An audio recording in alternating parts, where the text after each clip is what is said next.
So guys hello and welcome to MCQ study point. दोस्तों, उत्तर प्रदेश की दरोगा भर्ती आ गई है। जी हाँ, आपने सही सुना। इतने दिन के ट्विटर अभियान के बाद उत्तर प्रदेश में फाइनली दरोगा भर्ती आ चुकी है। ओके दोस्तों, नोटिफिकेशन जारी हो गया है। किस कैटेगरी में कितनी पोस्ट हैं, क्या एज का क्राइटेरिया रहा है, टोटल कितनी पोस्ट हैं, आवेदन आप कब से शुरू कर पाएंगे, कब तक आवेदन कर पाएंगे, पूरी जानकारी आपको हमारे चैनल पर मिलेगी। तो जो भी हमारे चैनल पर पहली बार आया है वो चैनल को सब्सक्राइब जरूर कर दे और बेल आइकन को प्रेस कर दे ताकि आपको हर अपडेट टाइम पर मिलती रहे। तो दोस्तों, बिना टाइम को बेकार किए, बिना टाइम को वेस्ट किए, चलो चलते हैं नोटिफिकेशन की तरफ, देखते हैं क्या खबर निकल कर आई है सामने। ओके दोस्तों, तो दोस्तों यहाँ आपके सामने स्क्रीन पर है उत्तर प्रदेश भर्ती एवं प्रोन्नति बोर्ड का नोटिफिकेशन, जो कि आज जारी हुआ है, 25 फरवरी को जारी हुआ है। ठीक है, इसमें हम लोग देखने वाले हैं कितनी वैकेंसी रही है, क्या पूरी सूचना हम लोग यहाँ पर रहने लेने वाले हैं। देख लीजिए कुल पद यहाँ पर देख लीजिए, पहले लिखा हुआ है कि वेतन क्या रहने वाला है, 9,300 से 34,800 रहने वाला है और ग्रेड पे 4,200 रहने वाला है। ठीक है, और देख लीजिए कितने पद हैं, 9,027 सिविल पुलिस में है, 484 पीएससी में है और 23 अग्निशामक में है। मतलब कि 9,534 रिक्त पदों पर इनके नोटिफिकेशन जारी हुए। 9,534 जितना कि आपको बताया गया था उतने ही पदों पर यहाँ पर नोटिफिकेशन जारी हो चुका है। अब देखिए, देख लेते हैं उप निरीक्षक नागरिक पुलिस के पदों का श्रेणीवार वितरण। देख लीजिए, जो कि वर्दी पहनकर जो कि सिविल पुलिस में हमारे दरोगा साहब होते हैं, उनकी अनारक्षित 3,613 पोस्ट यहाँ पर हैं।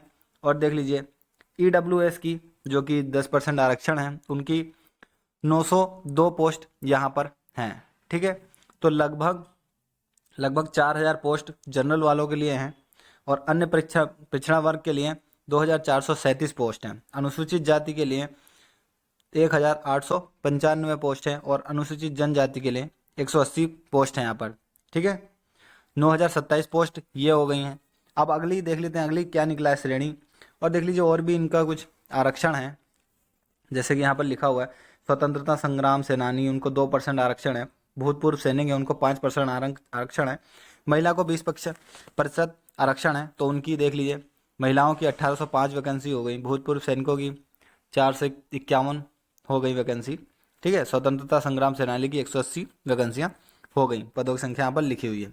ठीक है, अब देख लीजिए प्लाटून कमांडर पीएससी के पद पर जो सब इंस्पेक्टर रैंक की आपको मिलेगी वो अनारक्षित की 194 वैकेंसियां हैं। ठीक है, ईडब्ल्यूएस की 48 हैं, अन्य परीक्षा वर्ग की 131 हैं और अनुसूचित जाति की 101 हैं और अनुसूचित जनजाति की 10 हैं। तो टोटल 484 वैकेंसियां यहाँ पर हो गई हैं। ठीक है, अब देख लीजिए इसमें भी आरक्षण है जिस प्रकार यहाँ पर दिया हुआ है।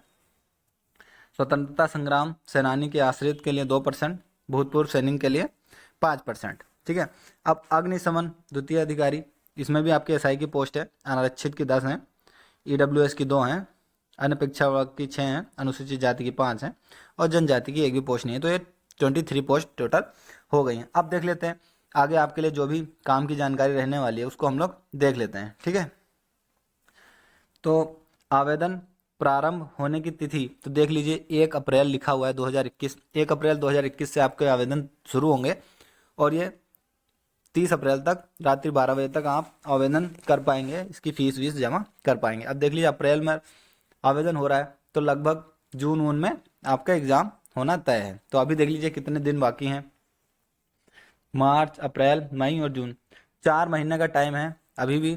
और देख लीजिए 4 ही सब्जेक्ट आते हैं, अगर हर महीने आप एक सब्जेक्ट पढ़ेंगे तब भी आप एसआई का पेपर निकाल लेंगे। देख लीजिए 400 रुपये मात्र फीस है आवेदन करने की। ओके, आगे देख लेते हैं जो भी इम्पोर्टेंट होगी अपने लिए हम लोग वही देखने वाले हैं। ठीक है,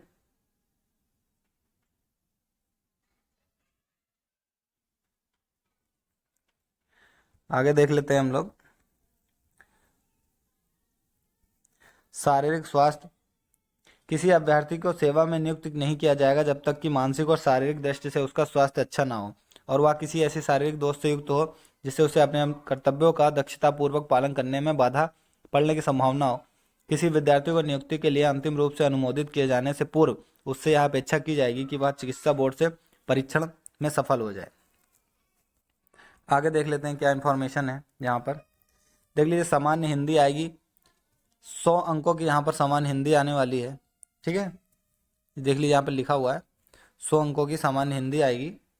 ठीक है, और मूल बुद्धि, संविधान, सामान्य ज्ञान, ये सब मिलाकर 100 अंकों का आएगा। 100 अंकों की हिंदी आएगी, और रीजनिंग 100 अंकों की आएगी, और मैथ्स आएगी 100 अंकों की आएगी। ठीक है, तो 400 अंकों का आपका टोटल एग्जाम होने वाला है। समय होगा आपका 2 घंटे, आपको समय दिया जाएगा। ऑनलाइन लिखित परीक्षा होगी जिसमें 100 घंटे में 2 घंटे में आपको 400 नंबर का ये पेपर करना होगा। ठीक है, अब देख लीजिए सेवा नियमावली में 7वें संशोधन के अनुसार ऑनलाइन लिखित परीक्षा में प्रत्येक विषय में 35% अंक और कुल 50% अंक। देख लीजिए हर सब्जेक्ट में आपको लगभग 35% अंक लाने होंगे, और टोटल आपको 50% अंक लाने होंगे। ठीक है, स्कोर करने होंगे। अब देख लीजिए आगे क्या लिखा हुआ है। ऊंचाई आपकी 168 सेंटीमीटर होनी चाहिए।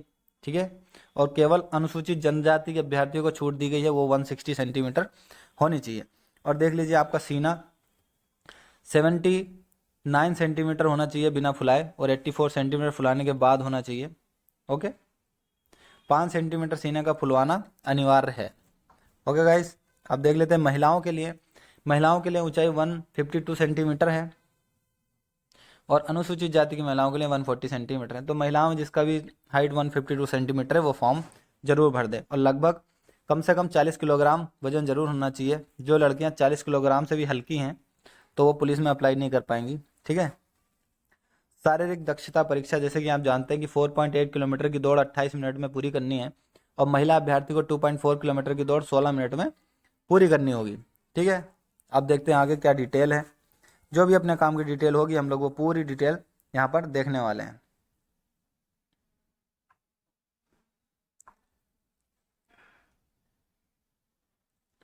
देख लीजिए यहाँ पर लिखा हुआ है प्रमाण पत्र व प्रारूप।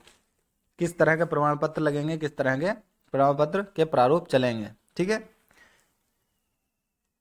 अनुसूचित जाति को 21% आरक्षण है, उसको 5 वर्ष की आयु में छूट लगेगी। ठीक है, तो उसको जाति प्रमाण पत्र देना होगा। इसी तरह के ये सब लिखा हुआ है। अब आगे देखते हैं, जैसे जिसी को भी एज रिलैक्सेशन क्लेम करना है तो उसको जाति प्रमाण पत्र दिखाना होगा। अब आगे लिखा हुआ कि ऑनलाइन आवेदन आप किस प्रकार से कर सकते हैं, तो ये अपने लिए इतनी इंपॉर्टेंट बात नहीं रह जाती है। आप देख लीजिए कि यहाँ पर सिलेबस लिखा हुआ है, हिंदी इसमें से ही आएगी, तो वीडियो पॉज करके आप देख सकते हैं सिलेबस क्या है। और मूल विधि, संविधान, सामान्य ज्ञान, पूरा सिलेबस यहाँ पर लिखा हुआ है, और रीजनिंग का, मैथ्स का भी। तो आप वीडियो पॉज करके आराम से नोट कर लीजिए कि सिलेबस क्या क्या है। ओके, और यहाँ पर लिखा अन्य पिछड़ वर्ग के लिए जाति प्रमाण पत्र लिखा हुआ है, और अनुसूचित जाति तथा जनजाति के लिए जाति प्रमाण पत्र यहाँ पर इस तरह से लिखा हुआ है कि इस तरह का जाति प्रमाण पत्र बनवाना है। ठीक है, तो आप अभी जितने भी सब लोग हैं अपने सर्टिफिकेट जो है बनवा लीजिए, चैनल को सब्सक्राइब कर लीजिए, बेल आइकन को प्रेस कर दीजिए। अब मिलते हैं अगली अपडेट के साथ। Thank you.